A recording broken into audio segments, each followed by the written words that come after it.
Армысыз Насылдым. Кешелі бері естіп жатқан шығарсыздар. Одан алдын болған ба, мен кеше естіппін. Сайланбаған президентіміз Жошиханның мазарына барып, бейітіне барып, исламша дұға бағыштаптымыш. Соны енді Жошихан исламист деп тарихты қайта жазып жатыр. Жошихан исламист. Мен енді 8 жыл бұрынға барып келген жоқпын. Жошы бабамыздың қолына су құйған жоқпын, қасында шырақ ұстап тұрған жоқпын.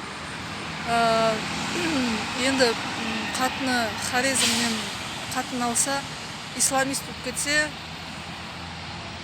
мүмкін содан быт-шытымыз шыққан шығар, енді қанымыз бұзылып, қазақшылығымыз бұзылып. Бірақ мен бір нәрсені білемді. Тоқтамыс солардың Үрімбұтағы орыстан қатын алғанда, сөйтіп христианствоны осы Орта Азияға Греция арқылы әкелген. Москваны салған, Киевті салған, Кремльді артер анау. Бүкіл анау Юсуповтардың Үрімбұтағы соғып қалғандардың бәрі сойқа артер. Со Шыңғыстың ұрпақтары, Шыңғыс бабаның ұрпақтарын бәрі әркімнен қатын алып, бір таңғы бір жыным ұстап атқаны қазір еркектік намыс жоқ па, еркектік қасиет жоқ па, өзінің ұрпағына тәрбие бере алмаған ба, кімнен қатын алса, сол қатынның религиясына кіріп кеткен, қай ұлттан қатын алса, сол қатынның айтқанымен болып кеткен.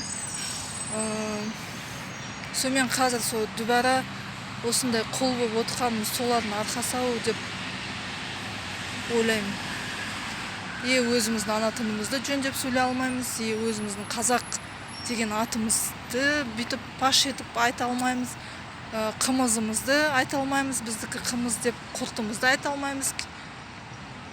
Былай қарасаңыздар, қан бұзылғаншылықты, шежіре заң бұзылғаншылық соншалықты біз бір көрінбейтін сондай бір елес сияқтымыз.